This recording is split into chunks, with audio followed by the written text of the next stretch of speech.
उनके पास पैसा नहीं था, तो अपने खर्चा निकालने के लिए एक दिन क्या किया, एक बच्चे के बैग से 10 किताबें चुरा ली और 10 किताबें चुरा करके बेचा है, बाहर जाके कुछ पैसा मिल गया, उससे काम चलाया। अब मैडम ने सोचा सारे बच्चे शिकायत करते, खाली चार्ल्स शिकायत नहीं करता है, तो उनका शक गया कि चार्ल्स कर रहा है।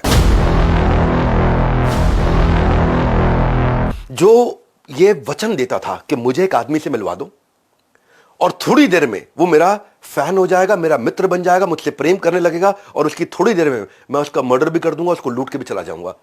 इतना तेज था ये आदमी, क्या जबरदस्त। जन्म हुआ था 1944 में, मां वियतनाम की थी, पिता भारतीय थे, बायोलॉजिकल पिता भारतीय थे, और इन दोनों के संपर्क से चार्ल्स शोभराज का जन्म हुआ। पिता ने इसको छोड़ दिया, यानी कि जो वियतनाम की मां थी उसको छोड़ करके पिता वापस इंडिया में किसी और लड़के से शादी कर लेता है। लेकिन अब मां अकेली थी, बच्चे को पालना था, तो मां ने आगे चल करके फ्रांस के एक फ्रेंच मैन से शादी कर ली। अब चार्ल्स उनके साथ था, वो चार्ल्स को रखना नहीं चाहता था। अब नेचुरल सी बात है, ऐसा कई बार हो जाता है, स्वाभाविक है कि बच्चा मेरा नहीं है, बच्चा इसके पिछले पति का है, तो उसको मारते पीटते थे बहुत, वो उससे गुस्सा करते थे, उससे कई बार उसको बालों से पकड़ के घुमा देते थे, कई बार डंडा लेके पीछे मारते थे उसको पीठ पे, इतना मारते थे, हर समय गाली देना, उसको साथ में बुरा भला व्यवहार करना। वो बचपन से हो रहा था, जब चार्ल्स 3-4 साल के थे तब से हो रहा था उनके साथ। और वो अंदर इतना दर्द था, इतना दर्द था, इन्हें कभी प्रेम नहीं मिला लाइफ में। जब वो 6 साल के हुए ना, दूसरी क्लास में थे, तो क्या करते थे कि उनकी मां को पैसा नहीं मिलता था, उनके पास पैसा नहीं था, तो अपने खर्चा निकालने के लिए एक दिन क्या किया, एक बच्चे के बैग से 10 किताबें चुरा ली और 10 किताबें चुरा करके बेचा है, बाहर जाके कुछ पैसा मिल गया, उससे काम चलाया। अब एक बैग से 10 किताबें चुराई, पता लग गया इन्होंने चुराई है, तो खूब पिटा, बहुत पिटाई हुई इसकी। तो इसने बाद में सोचा यार ये तरीका ठीक नहीं है, एक बैग से 10 किताबें चुरा लूंगा तो पकड़ा जाऊंगा।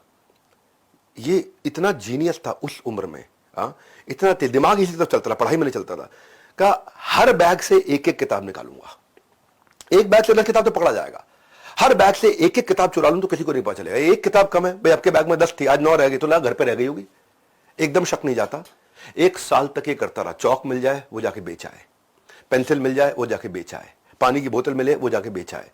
तो एक साथ नहीं चोरी करता था ये, अब एक एक करके छोटी छोटी चीजें चुराए तो पता ना चले। लेकिन धीरे धीरे ये बात खुलने लगी, बच्चे शिकायत करने लगे मैम से, मैम मेरा सामान चोरी हो गया, मैम मेरा सामान चोरी हो गया, मेरा टिफिन बॉक्स चोरी हो गया, मेरा पानी की बोतल चोरी हो गई।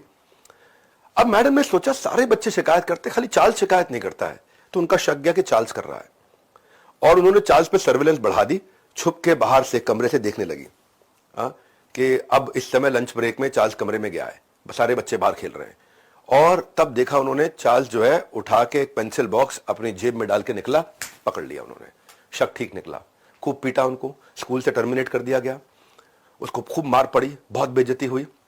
वो घर जाकर के चार्ल्स रोने लगा और रो के मां को कहता है, मां मुझे पछतावा हुआ है, मैंने गलत किया है, मां मैं जानता हूं मेरी गलती है, इससे आपको भी शर्मिंदा होना पड़ा। चार्ल्स अपनी मां को कन्विंस किया कि ऐसा करो मां, टीचर के पास चलते माफी मांग के आता हूं, ये जो टीचर ने मुझे पकड़ा था चोरी करते हुए, मैं बड़ा गिल्ट फील कर रहा हूं, माफी मांग के आता हूं। मानी नहीं मां, लेकिन जब उससे बहुत रिक्वेस्ट किया तो मां कहती चल फिर, और चल के वहां टीचर के घर पहुंच गए। टीचर के घर पहुंच गए, वहां जाकर के बोले I am very very sorry, उनके पांव छूने लगे, मुझसे बहुत गलती हो गई, मैं बहुत अपराध किया, अब मैं सुधरना चाहता हूं। टीचर ने कहा चलो ठीक है, सुधरना चाहिए तुम्हारे को। बोला टीचर को पानी पीने के बाद मेरे को थोड़ा वॉशरूम जाना है, सुसु जाना है, और टीचर ने कहा बेटा अंदर बेडरूम में है, वहां चले जाओ। ये गया बेडरूम में, बाथरूम तो गया नहीं, अंदर जाकर टीचर की अलमारी खोली, वहां से ज्वेलरी और कैश अपनी जेबों में डाला, गायब किया, अंदर की जेब को रेडी करके लाया था, पेंट के अंदर घुसा लिया सारा, और खूब ज्वेलरी कैश जितना मिला सब कुछ अंदर लपेटा, और बोला टीचर आप मुझे स्कूल में रखो ना रखो लेकिन माफ जरूर कर देना। निकल गए। बाद में टीचर को पता चला ये आया था अंदर और टीचर की पूरी अलमारी साफ कर गया। टीचर ने इसकी मां को बोला आगे चल के कि बेटा अगर तुम्हारा बेटा जिंदा रहा ना, तो उसकी आधी से ज्यादा जिंदगी जेल में बीतेगी, और वही हुआ। इसकी